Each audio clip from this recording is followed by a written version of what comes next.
Hi guys, I'm Alex Miller, and second year Master of Occupational Therapy student at the University of Tennessee Health Science Center.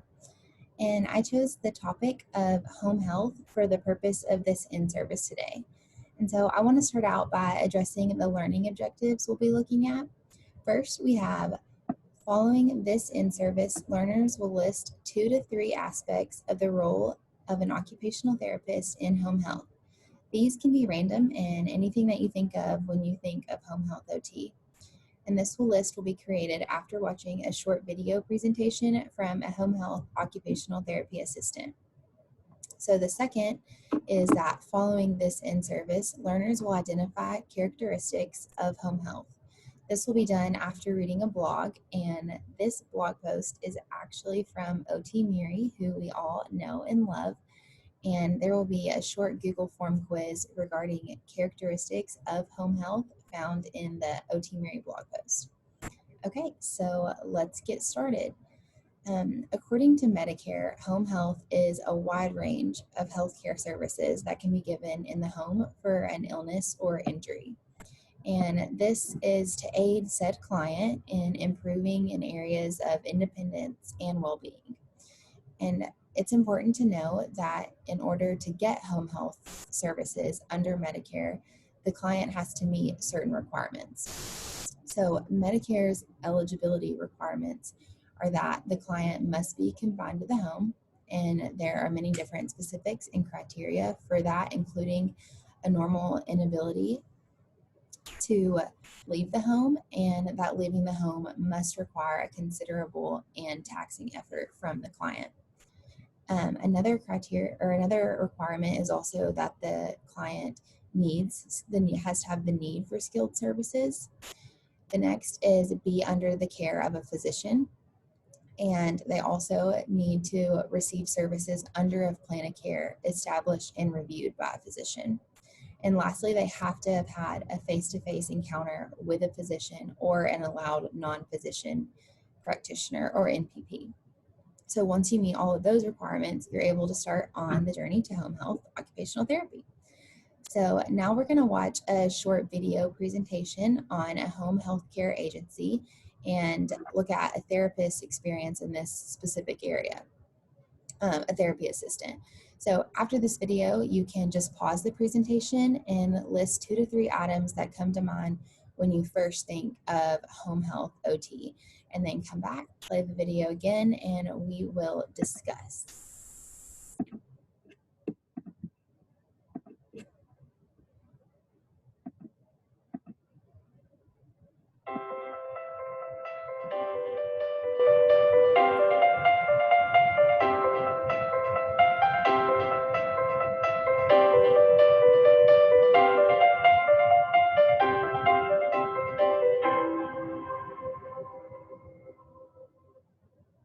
My name is Jennifer Monroe. I'm a certified occupational therapy assistant working for ProMedica Home Health Care. Have been with the company for 5 years. Have worked in home care for probably 20, sometimes just part-time, but now it is my full-time position. ProMedica Home Care, when I began working for this company, what was nice is I could start my day right at home. I could be here for my family. A lot of things that I do, I can fax my information. Everything is wireless on our computer. I really have no need to go into the office unless there's a meeting or I need to pick up supplies.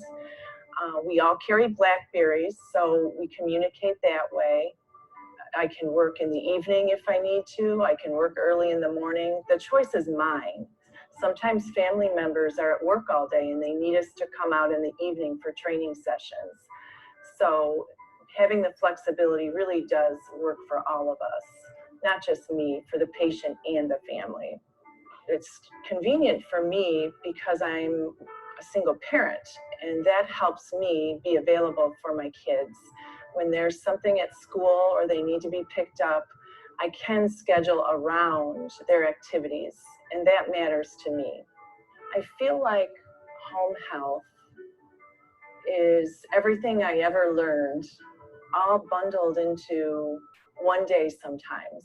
You know, that You never know what you're going to get. Every day it's something different, and that's what's fun and exciting about home health. It's never the same thing. But in occupational therapy, we really cover a lot of ground. We are always assessing somebody's safety. That is really the biggest part of my job, is to address safety with kitchen activities, safety with bathing, and safety with toileting. When people come home and now they have a new device, or they're unable to walk like they used to, or maybe their shoulder isn't functioning the way that it used to, our job is to show them how to operate differently in their environment, and show them that really anything is possible. And that is what I often say to people. You can do everything you were doing before. You just have to learn to do it a different way.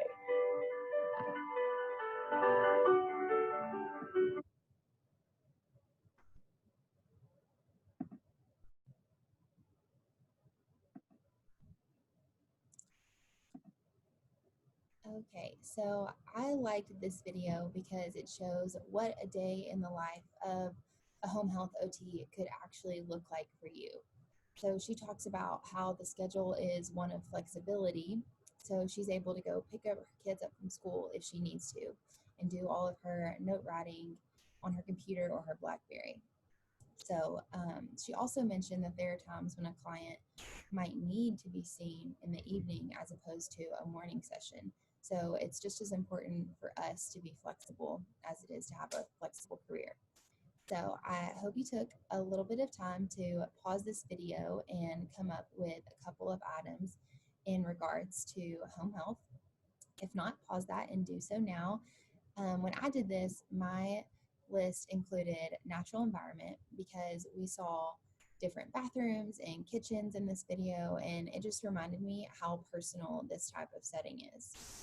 The next one I listed was active caregiver participation because I know that the therapist or therapy assistant, whoever is there, is only there temporarily, and then it's the client and the caregiver that are left to do the hard work. So, and lastly, I put home safety because she stresses how important safety with kitchen activities, bathing, and toileting is for that client's independence. So let's break those down a little bit and discuss why these are aspects of home health.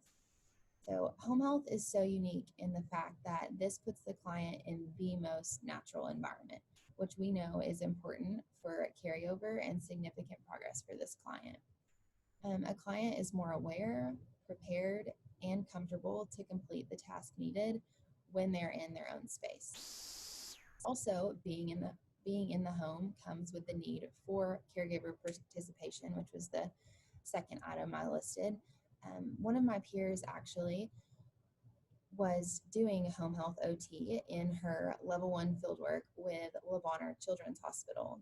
And I remember her telling me that when they started each session, the therapist and herself, as well as the client and primary caregiver, would all sit in the floor and get comfortable because they would all be there for the entirety of the session.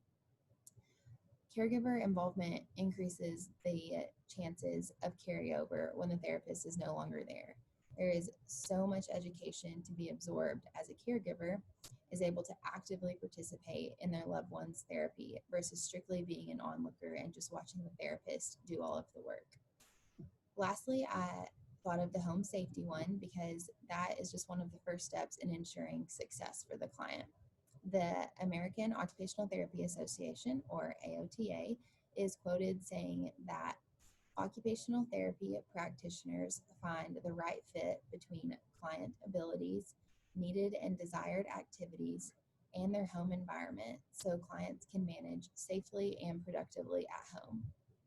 A client isn't able to be productive unless there is first a safe environment that sets them up to accomplish their task. So as an OT, part of our role will be to evaluate the home to ensure this safety. So say it with me: fall management, fall management, fall management. This will include checking for rugs or clutter that could be a tripping hazard for the client.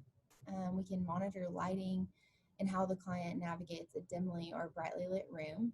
Like, let's say they have a low vision problem, and a hallway with no light fixtures could be a problem with someone if the client has bladder incontinence and has to get up and go to the bathroom in the middle of the night several times.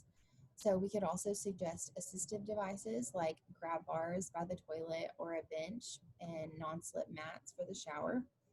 And then also another thing that we'll be looking at possibly will determine whether or not the client can navigate stairs, if that's applicable to the particular home, and then provide recommendations for safe navigation with all of those things. So there are many more aspects that fall under our scope of practice besides home safety. As we know, one of the requirements of receiving home health is being confined to the home. And confinement can be the case if the client's health is at risk due to a chance of injury or illness or any other complication involving going out into the community. This commonly involves a medical issue that requires medication, and that brings us to medication management.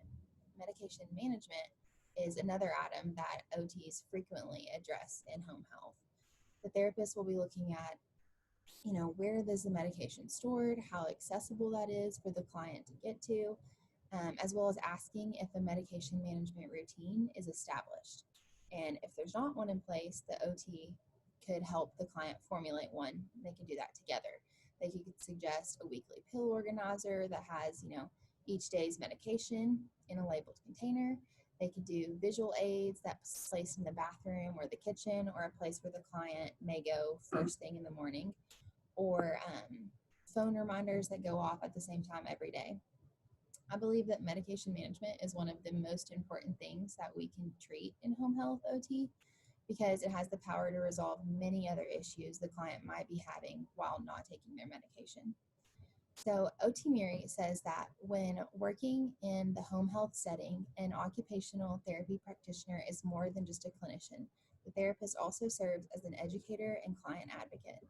I love this because there is so much power in education in home health OT. And OT in home health needs to prioritize education for the client and caregiver because they are the two that are there full time. We're there for just one of possibly maybe a few sessions a week for minutes at a time. And they're the ones putting in the real work. And we want to equip them with all of the knowledge that they need to make that work worthwhile. So this is just giving you guys a little bit of an idea of what home health OT may look like for you.